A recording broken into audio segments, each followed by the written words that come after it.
October 1917, Château-Thierry, France. The American Expeditionary Force had just received shipments of what many considered an engineering marvel. In wooden crates marked with government stenciling lay the Browning automatic rifle, model 1918. The troops called it the BAR. It was heavy, rectangular, and utilitarian. Nothing about its appearance suggested it would become one of the most feared weapons in the American arsenal. Yet within months, German officers would issue special orders concerning these weapons, prioritize their capture above other equipment, and secretly acknowledge that American ingenuity had produced something their own weapons couldn't match. Before we jump back in, tell us where you're tuning in from.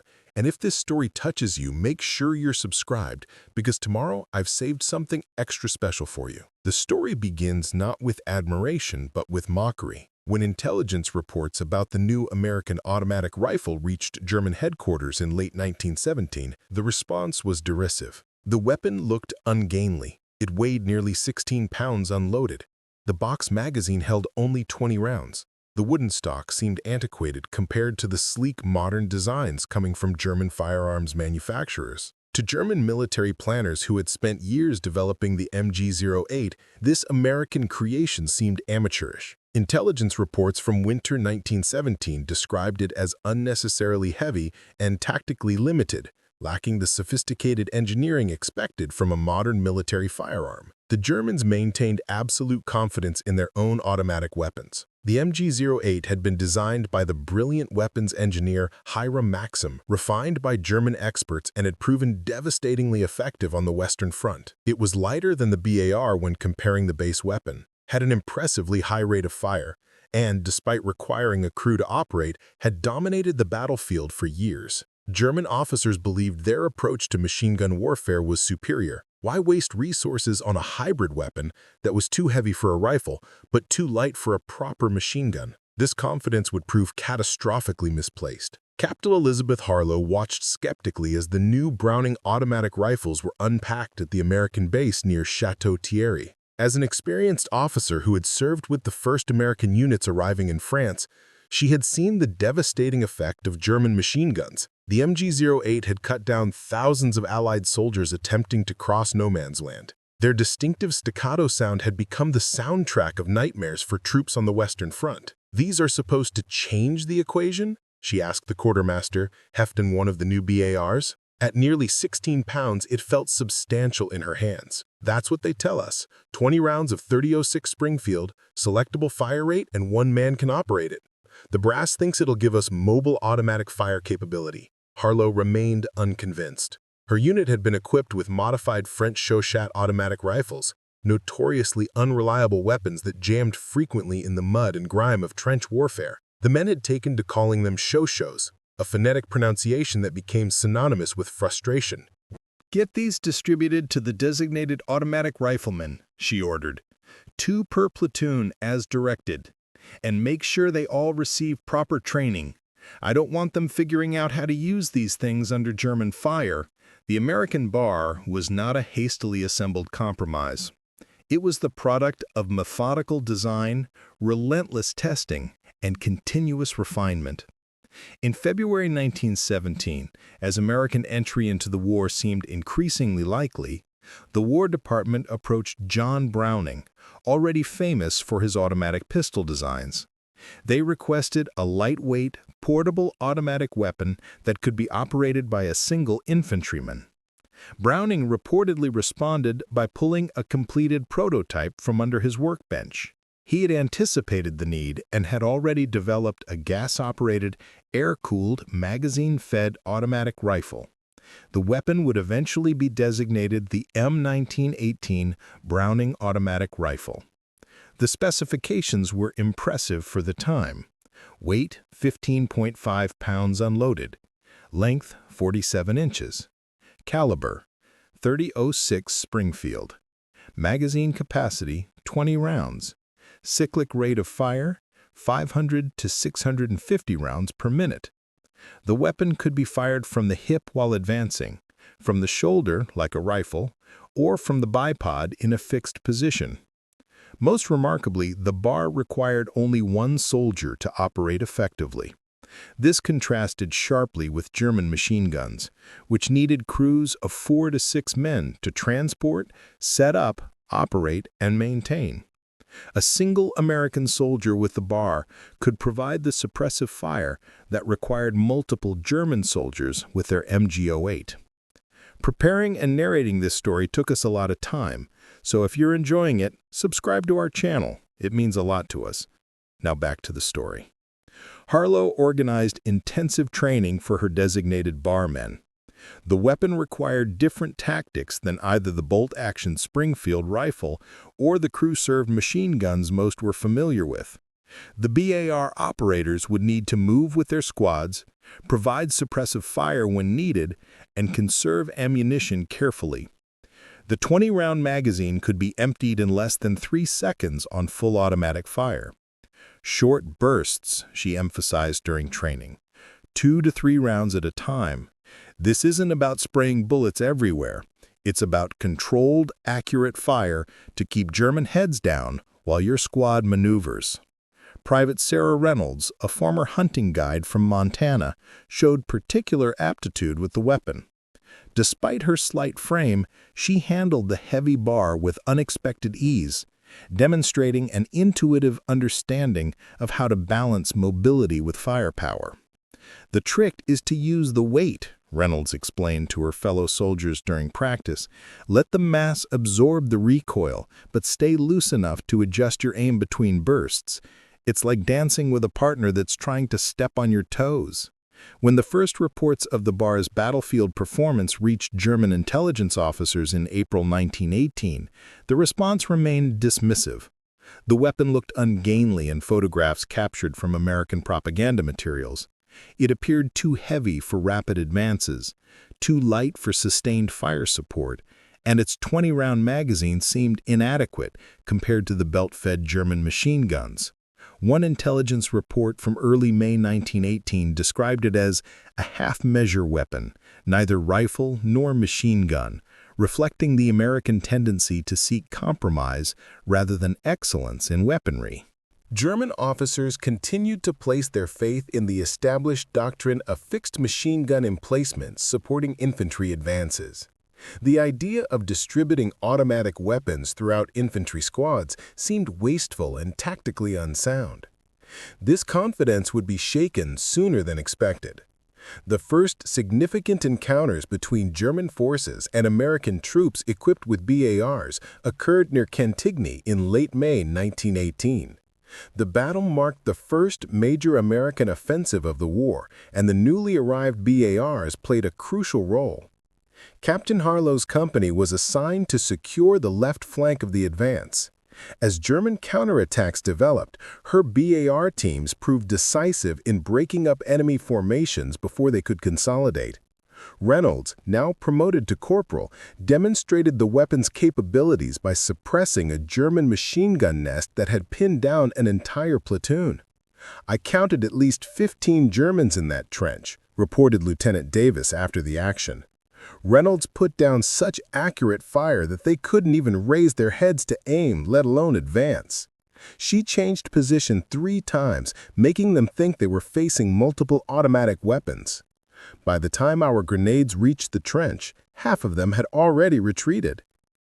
German after-action reports from Cantigny contained the first notes of concern regarding the American automatic rifles. Where previously German forces had faced predictable patterns of automatic fire from fixed positions, they now encountered mobile automatic weapons that could appear anywhere along the American line. The psychological impact proved significant. German infantry, accustomed to identifying and avoiding machine gun fields of fire, now faced the possibility of encountering devastating automatic fire from any point of the American advance. A captured German lieutenant, interrogated after the battle, expressed surprise at American tactics. "Your machine guns seem to be everywhere," he remarked. "Whenever we thought we had identified your firing positions, new automatic fire would erupt from unexpected directions." It created confusion among our troops who could not determine safe avenues of advance. When informed that what he had faced were not traditional machine guns but individual riflemen with BARs, the German officer initially refused to believe it. The notion that individual infantry soldiers could deliver such effective suppressive fire contradicted established German doctrine on automatic weapons employment. The Battle of Belleau Wood in June 1918 provided the most dramatic demonstration of the BAR's effectiveness. As American forces pushed through the dense forest, traditional machine gun tactics proved difficult to implement. The terrain restricted fields of fire and complicated the movement of heavy equipment. The individual BAR operators, however, could maneuver through the trees and underbrush, bringing automatic fire to bear wherever needed. Harlow's company was assigned to clear the northwestern sector of the wood. As they advanced through the dense vegetation, German resistance stiffened around a series of concealed bunkers and machine gun positions. "Reynolds, Bennett, suppress that position," Harlow ordered, pointing toward a German machine gun that had opened fire from a concealed emplacement 30 yards ahead. "First squad, prepare to flank when they've got the Germans' heads down." Corporal Reynolds dropped to one knee, steadied her bar against a fallen log, and began firing disciplined 3-round bursts at the German position. Private Bennett, the company's other top bar operator, took up a position 20 yards to her left and added his fire to hers. The combined effect was immediate. The German gun fell silent as its crew ducked for cover. "Now!" Harlow shouted, and the first squad rushed forward, throwing grenades into the German emplacement before the defenders could recover. Similar scenes played out across the American line throughout the battle. The BAR's combination of mobility and firepower proved ideally suited to the chaotic, close-quarters fighting in Belleau Wood. German forces, expecting to face traditional attacks supported by fixed machine guns, instead encountered American infantry squads with organic automatic fire capability that could shift rapidly to counter German movements. A German intelligence assessment from late June 1918 contained the first grudging acknowledgement of the BAR's effectiveness. The American automatic rifle, while conceptually flawed as a hybrid weapon, has proven unexpectedly effective in forest fighting and close engagements. Its tactical employment, distributing automatic fire capability throughout infantry formations, presents challenges to our established defensive doctrines. This represented a significant shift from the mockery that had greeted the weapon's introduction only months earlier. German officers, initially confident in their tactical and technological superiority, now faced the uncomfortable reality that American forces had introduced an innovation they had not anticipated. By July 1918, as American forces participated in halting the final German offensive at the Second Battle of the Marne, German respect for the BAR had grown substantially. Captured documents revealed that German officers were now instructing their troops to prioritize targeting American soldiers carrying the distinctive automatic rifles. "The American automatic riflemen represent a disproportionate threat," read one German tactical directive. "They should be targeted before other infantry when identified. Their elimination significantly reduces the American ability to deliver suppressive fire during advances." This tactical adjustment reflected a complete reversal of the initial German assessment. Far from being a flawed compromise, the BAR had proven to be a force multiplier that allowed American infantry squads to generate overwhelming firepower at critical moments. The weapon that German officers had mocked as ungainly and tactically limited was now considered dangerous enough to warrant special attention. Captain Harlow noticed the change in German tactics during operations near Soissons in late July. "They're targeting our BAR operators specifically," she reported to battalion headquarters. "We've had 7 BAR casualties in the last 3 days, all from sniper fire or concentrated small arms. They've clearly identified the weapon as a priority target." In response, American units began implementing countermeasures. BAR operators would change positions frequently, alternate firing with assistants, and sometimes even exchange weapons temporarily with other squad members to confuse German observers. Some units went so far as to disguise their BARs with cloth wrappings or paint to make them less visually distinctive. The Browning automatic rifle's greatest test came during the Meuse-Argonne offensive, the final major American operation of the war. Beginning in September 1918, the offensive involved more than 1 million American troops pushing through difficult terrain against determined German resistance. The fighting was some of the most intense of the entire war, with German forces making full use of prepared defenses and favorable terrain. Harlow's company, now part of the experienced 1st Division, was tasked with clearing a section of the Argonne Forest where German resistance was particularly fierce. The dense woods, steep ravines, and carefully prepared defensive positions made progress difficult and costly. We're facing at least 6 machine gun nests in interlocking fields of fire, Harlow reported after an initial reconnaissance. They've got clear lanes cut through the undergrowth and pre-registered artillery on likely approach routes. Frontal assault would be suicide. Instead, she developed a plan that relied heavily on the mobility and firepower of her BAR teams. Under cover of darkness, small groups of infantry led by BAR operators would infiltrate between the German positions, establish themselves on the flanks and rear of the enemy emplacements, then open fire simultaneously at dawn. The key is coordinated fire, she explained to her platoon leaders. We need every BAR opening up at exactly the same moment from different directions. The Germans will think they're surrounded by machine guns, not individual riflemen.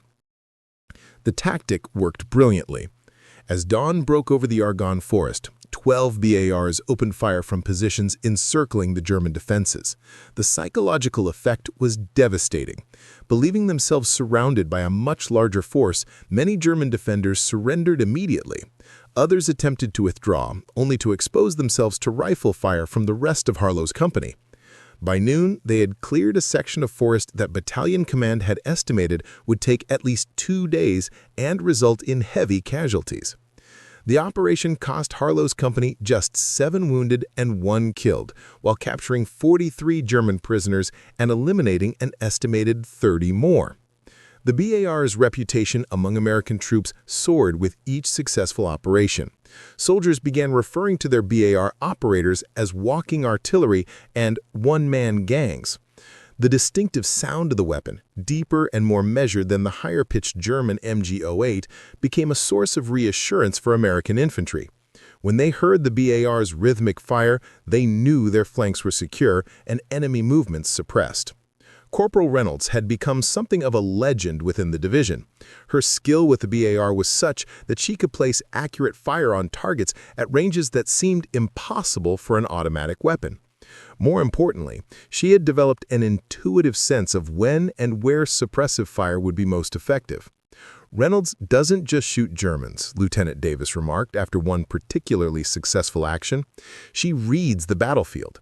She knows exactly when to open fire to break up an attack before it forms and when to conserve ammunition because the threat isn't immediate. That kind of judgment can't be taught. As the Meuse-Argonne offensive pushed forward through October 1918, captured German documents revealed a significant evolution in how German forces viewed the BAR. No longer dismissed as a flawed concept, the weapon was now recognized as a serious threat that required specific countermeasures.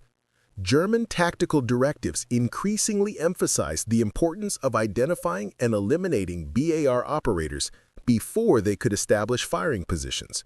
The most concrete evidence of German respect for the BAR came in the form of capture orders. By October 1918, German units were under explicit instructions to capture American automatic rifles whenever possible.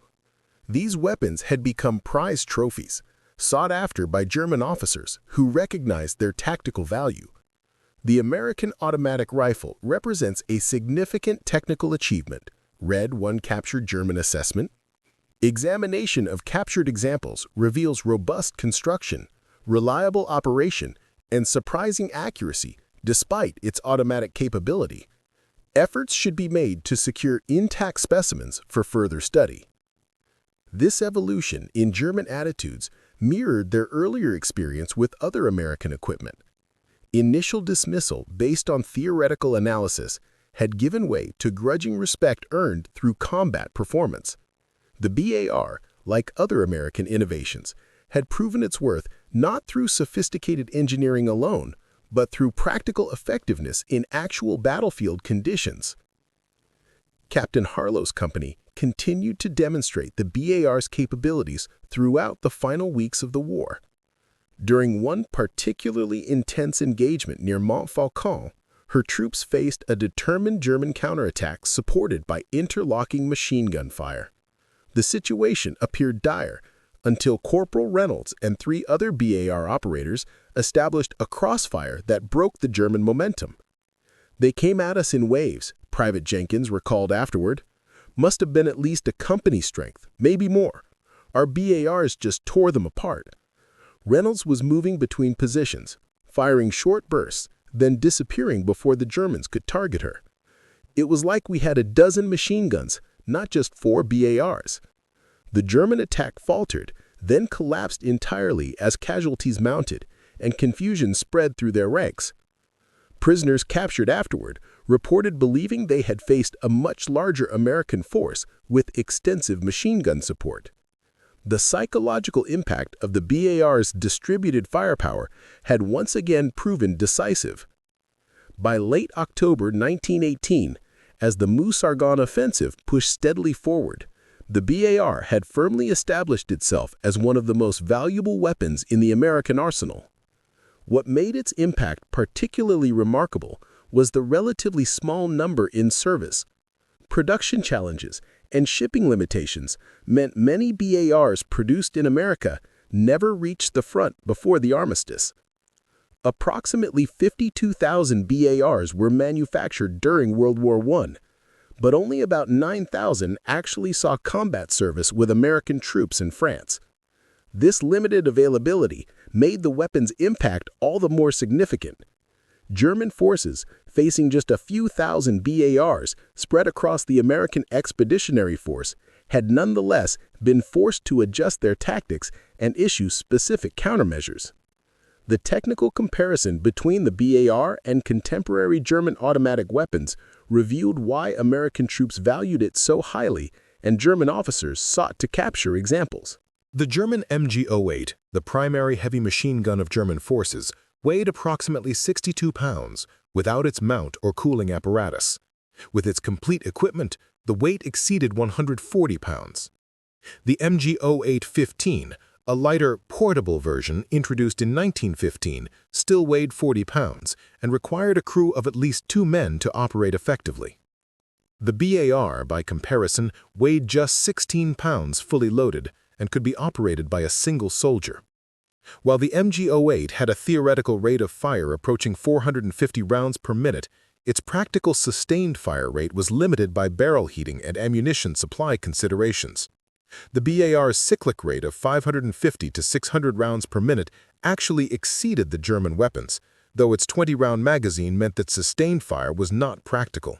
This limitation, initially seen as a critical weakness by German analysts, proved less significant in actual combat. BAR operators rarely fired continuously, instead delivering precisely timed bursts of suppressive fire when tactically appropriate. Most importantly, the BAR could move with advancing infantry, providing immediate suppressive fire whenever needed. The MG-08, even in its portable variant, required significant time to set up, adjust, and prepare for firing. This lack of mobility often meant German machine guns were left behind during advances or required dedicated carrying teams to move forward with attacking troops. The BAR's success influenced post-war weapons development significantly. After experiencing its effectiveness firsthand, many European armies began developing their own squad automatic weapons. The French Château-Thierry M2429, the British Bren gun, and even the later German MG-34 and MG-42 reflected the lesson that distributing automatic fire capability throughout infantry formations provided significant tactical advantages. In the final days of the Meuse-Argonne offensive, as German resistance crumbled and the end of the war appeared imminent, Captain Harlow's company participated in the capture of a German supply depot near Sedan. Among the equipment abandoned by retreating German forces were 3 carefully crated MG-08 machine guns, still in their original factory packaging. Next to them, wrapped in oilcloth and marked with German technical evaluation tags, were 2 captured BARs. The German tags indicated they had been destined for shipment to weapons development facilities in Berlin for detailed examination. The discovery provided tangible evidence of how completely German attitudes toward the American weapon had transformed. They were planning to copy it, Lieutenant Davis observed, as they examined the German markings.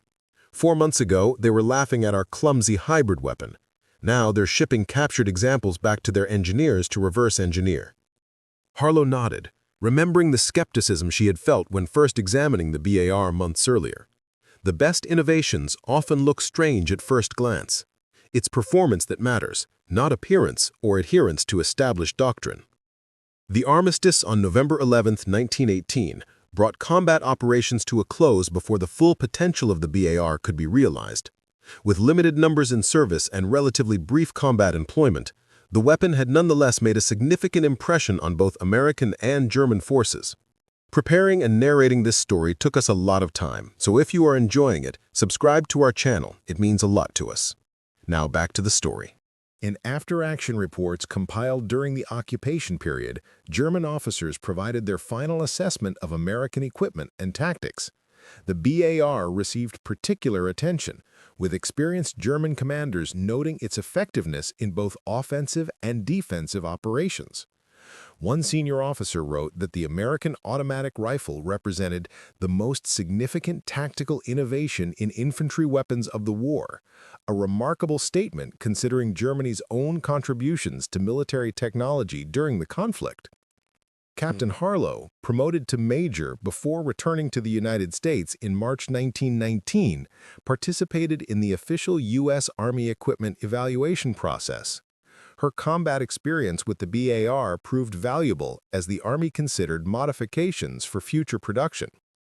Based on frontline feedback from officers like Harlow, the improved M1918A1 version introduced several refinements, including a bipod attached directly to the barrel rather than the gas tube, and a shoulder rest to improve firing stability. For Corporal Reynolds, now Sergeant Reynolds, and decorated with both the Distinguished Service Cross and the French Croix de Guerre, the end of the war brought both recognition and a sense of unfinished business.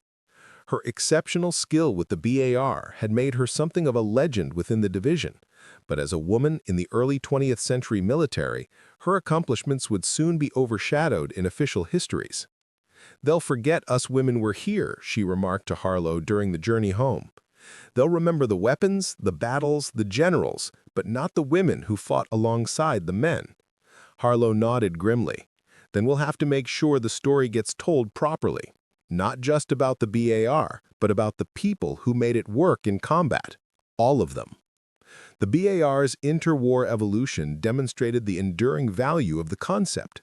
The improved M1918A2 version, standardized in 1940, incorporated significant refinements based on World War I experience. The bipod was improved, a buffer system added to reduce recoil, and the fire control modified to provide 2 automatic rates of fire, slow and fast, rather than semi-automatic capability. These modifications increased the weapon to nearly 20 pounds, making it even less practical as a true automatic rifle in the original sense.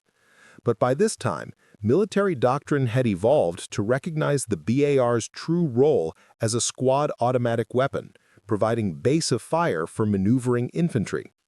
The added weight was accepted as a reasonable trade-off for improved stability and control during sustained fire. When American forces entered combat in World War II, the BAR once again proved its value, particularly in the infantry-centric fighting in Europe. German forces in 1944-45, now equipped with their own excellent squad automatic weapons like the MG-42, encountered American infantry still using the same basic weapon their fathers had faced in 1918. The technical comparison had shifted. The MG-42's 1,200 rounds per minute rate of fire far exceeded the BAR's 550 to 600 rounds. But the tactical principle remained valid. Distributing automatic fire capability throughout infantry formations, a concept pioneered by the BAR in WW1, had become standard doctrine for all major armies. Perhaps the most fitting testimony to the BAR's significance came not from official military histories, but from the experiences of ordinary soldiers who relied on it in combat. Staff Sergeant Henry Boone of the 28th Infantry Division, fighting in the Hurtgen Forest in November 1944, wrote in his journal, "Our BAR men are worth their weight in gold. When everything goes to hell, when we're pinned down and can't move, it's the BAR that gets us out of trouble.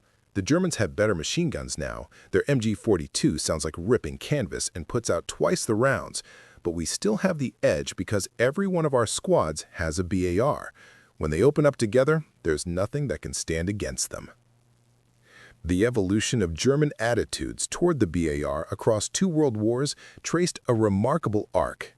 From dismissive mockery in 1917 to grudging respect by late 1918 to genuine fear when facing it again in 1944, the weapon had consistently exceeded expectations and forced doctrinal adjustments from its opponents. Elizabeth Harlow's post-war career reflected a similar journey of recognition and respect, hard-won through demonstrated capability. Initially relegated to administrative roles as the military rapidly demobilized and women were pushed out of combat-adjacent positions, she eventually secured a position as an instructor at Fort Benning, teaching the tactical lessons of the Great War to a new generation of officers. Though official regulations prevented her from serving in combat during World War II, her expertise on infantry tactics and automatic weapons employment kept her in high demand as a trainer and advisor. When the Women's Army Corps was established in 1942, she returned to active duty as one of its most experienced officers, eventually rising to the rank of colonel before retiring in 1953. Sarah Reynolds followed a different path. Returning to Montana after the war, she used her military expertise and growing reputation as a firearms expert to establish a successful hunting guide service.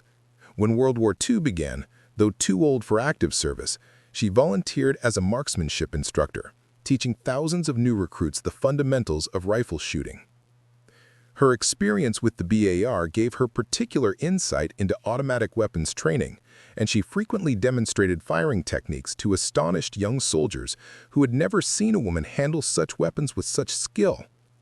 During a training demonstration in 1943, she was filmed firing a BAR from the hip, putting 15 of 20 rounds into a silhouette target at 100 yards while walking forward, a feat that most of the trainees could not match even from a stationary position. The technical legacy of the BAR extended far beyond its military service life. John Browning's gas operating system, first widely deployed in the BAR, influenced firearms design for decades. Elements of the BAR's action appeared in numerous later weapons, from the M1 Garand rifle to modern light machine guns. Production of military variants continued until the 1950s, with the final variant, the M1918A2, officially withdrawn from U.S. military service in the 1960s. Some international users continued employing the BAR into the 1970s, giving the design an active service life of over half a century, remarkable longevity for any military technology.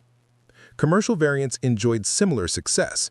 The Colt Monitor, essentially a BAR with a shorter barrel and lighter construction, found use with law enforcement agencies during the 1930s. The FN Model D, a Belgian-manufactured version with quick-change barrel capability, served with multiple European armies in the interwar period. Modern squad automatic weapons like the M249 SAW, though mechanically different, fulfill essentially the same tactical role pioneered by the BAR over a century ago. The concept of distributing automatic fire capability throughout infantry formations, revolutionary when introduced with the BAR in 1918, has become standard doctrine for modern armies worldwide. The transformation in German attitudes toward the BAR over the course of World War I provides lessons that extend beyond weapons technology. Initial dismissal based on theoretical analysis rather than empirical testing led to dangerous miscalculations. Combat experience revealed the gap between perceived capabilities and actual performance.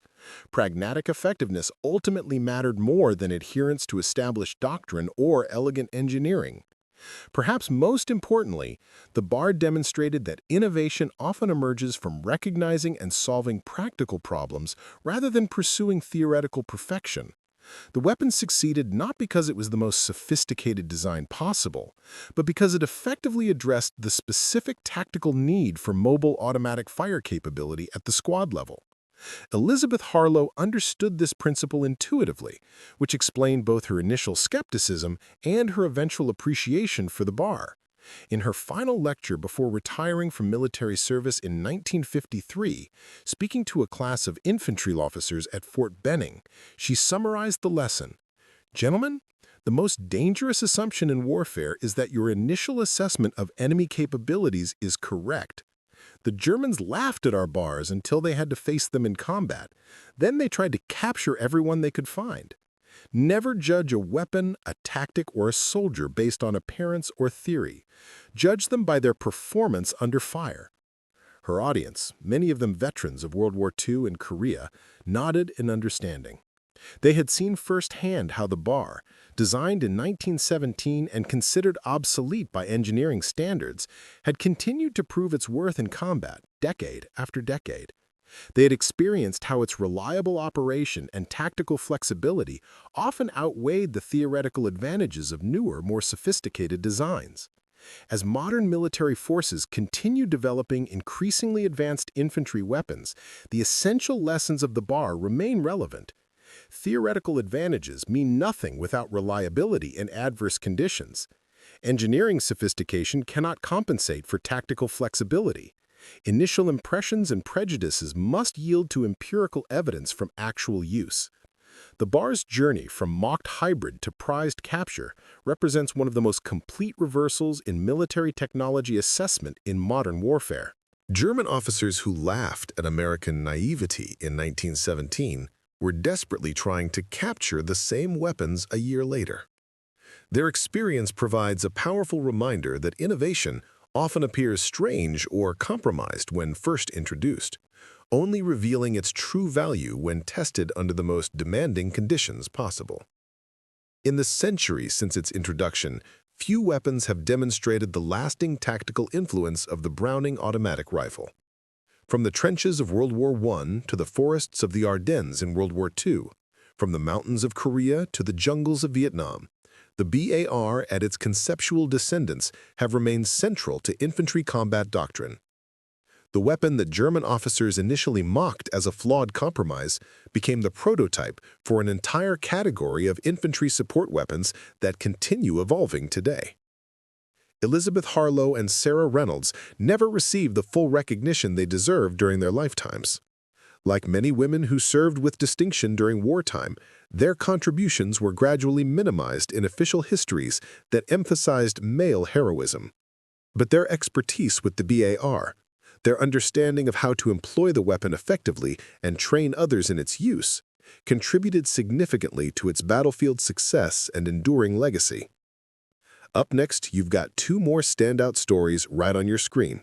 If this one hit the mark, you won't want to pass these up. Just click and check them out. And don't forget to subscribe and turn on the notification bell so you don't miss any upload from us.